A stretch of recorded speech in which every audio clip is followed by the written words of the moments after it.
c'est vu quand même pas mal la soir. D'autres viennent d'arriver ce matin. Je suis Lionel. Bonjour Lionel.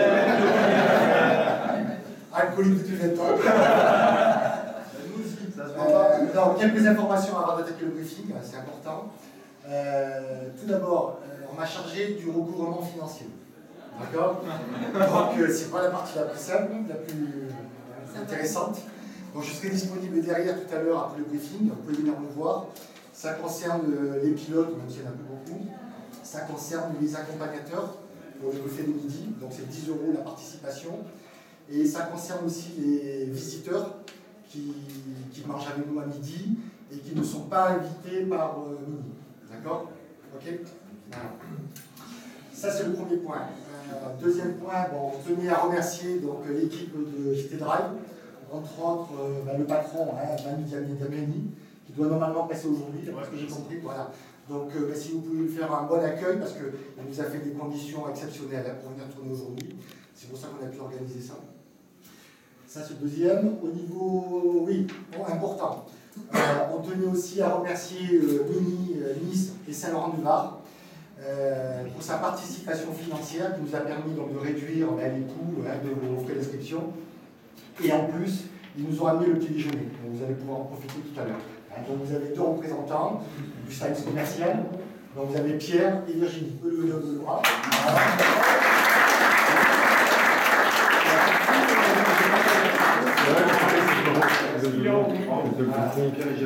Et pour terminer, quand même, un petit bravo à Virginie aussi, qui bosse depuis des mois sur le projet, qui a passé des soirées complètes à coordonner tout ça. Sans Excel. Il a pas laissé des soirées. Donc vous pouvez la remercier parce que c'est du boulot pour coordonner.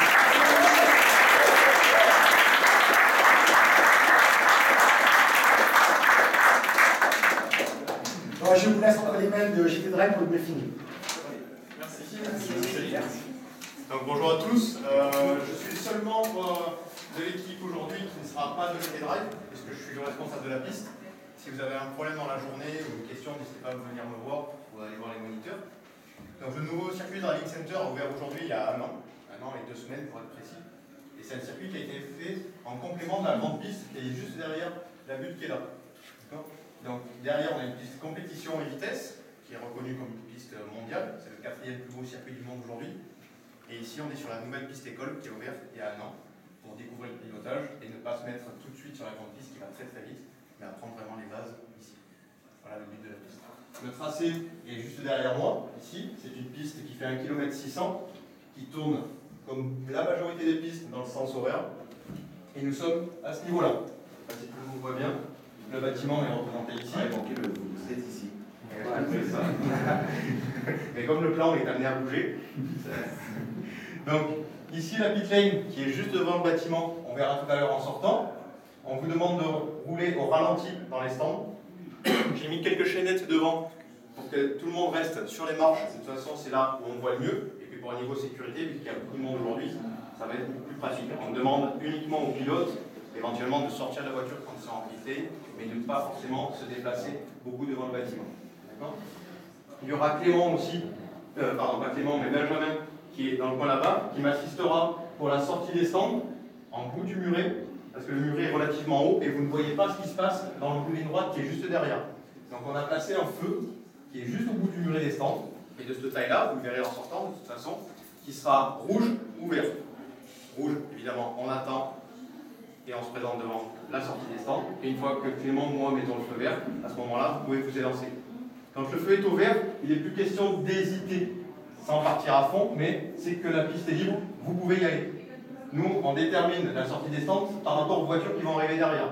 Donc si on vous dit que c'est bon, allez-y, sans hésitation. D'accord ? Vous pouvez vous élancer, faites un premier tour de lancement pour chauffer l'auto, et en fin de série, n'hésitez pas à faire 1 voire 2 tours de refroidissement. On va fonctionner sur un système de série de 20 minutes.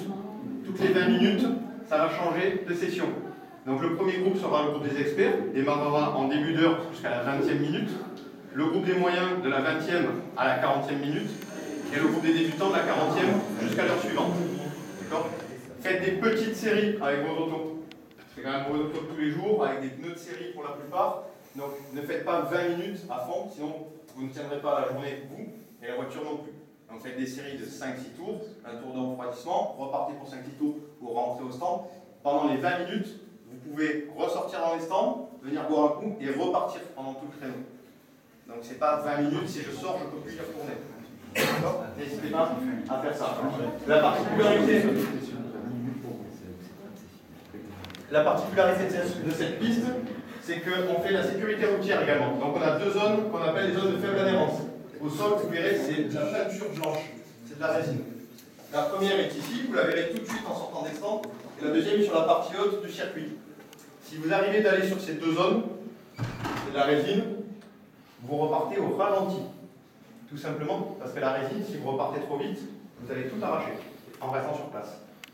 Donc si vous avez fait un tête à queue ou une sortie de route là ou là, c'est pas grave. Il y a quelqu'un qui arrive, je le laisse passer et je partirai après. Je ne me presse pas à partir devant lui à tout prix, ça ne sert à rien, vous n'y arriverez pas et vous arracherez. D'accord ? Il y a des dépassements qui vont être faits dans la journée. Vous allez être 12 voitures en piste à chaque fois, donc forcément il y aura, même dans les séries, on va essayer d'équilibrer les niveaux, mais il y aura des dépassements à gérer. Donc les dépassements peuvent se faire aussi bien dans les lignes droites que dans les courbes, ça ne dérange pas. Le tout, c'est d'être sûr que la personne qui va se faire doubler soit prête au dépassement, et la personne qui va doubler ne mette pas la pression.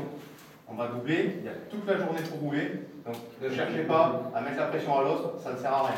Tout ce que ça fait, c'est faire des pare-chocs en fin de journée, ce n'est pas le but, vous avez tous de belles autos, ce n'est pas le thème de la journée. Le seul endroit où je te demande de ne pas doubler, c'est devant les stands.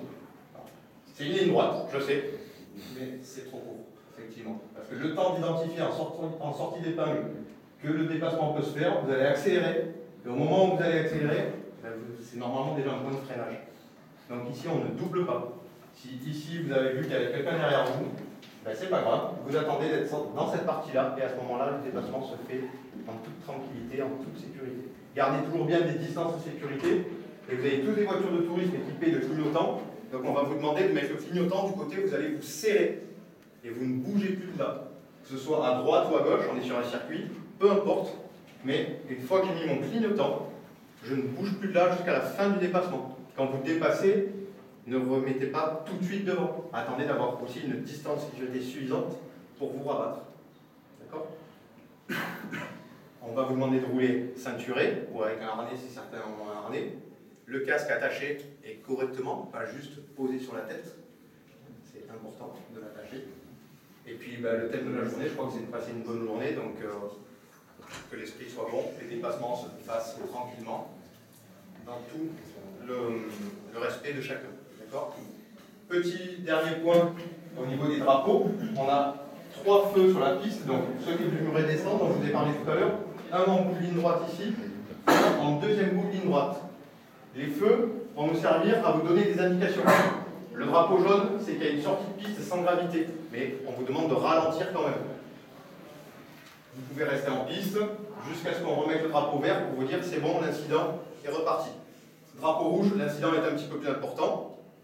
On arrête la session, ça veut dire qu'il y a une sortie de route, ça a mis du gravier sur la piste, ou une voiture en panne, ce genre de choses. À ce moment-là, drapeau rouge, on se met au ralenti, et je dis bien au ralenti, et tout le monde rentre au stand sans dépasser ni quoi que ce soit. D'accord ?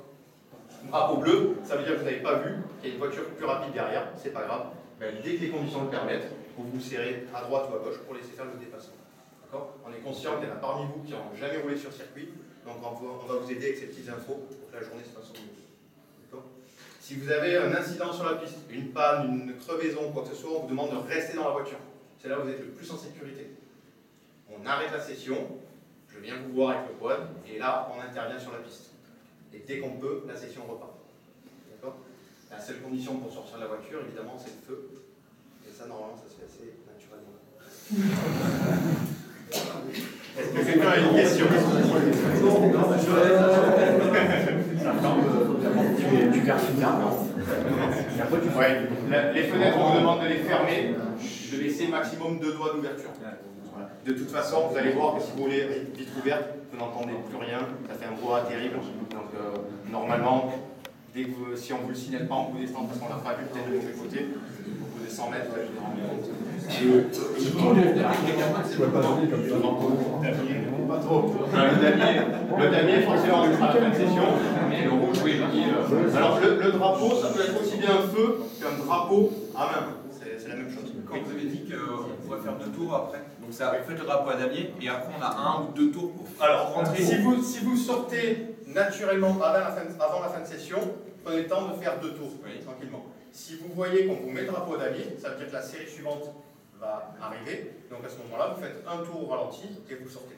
D'accord. On met les warnings ou pas? Vous pouvez. Si certains ont l'habitude, vous pouvez mettre les warnings, mais ça veut dire que tout le monde sera dans le tour de décélération. Sauf si vous sortez avant, vous pouvez mettre le warning, mettre hors trajectoire, dire attention, je fais mon tour de décélération, je vais sortir. La sortie des stands, de toute façon, on vous demande de bien serrer à gauche et de sortir au ralenti. Voilà. Une autre question? Le déplacement peut se faire à droite et par la gauche. À droite ou à gauche? C'est là où vous êtes le plus en sécurité.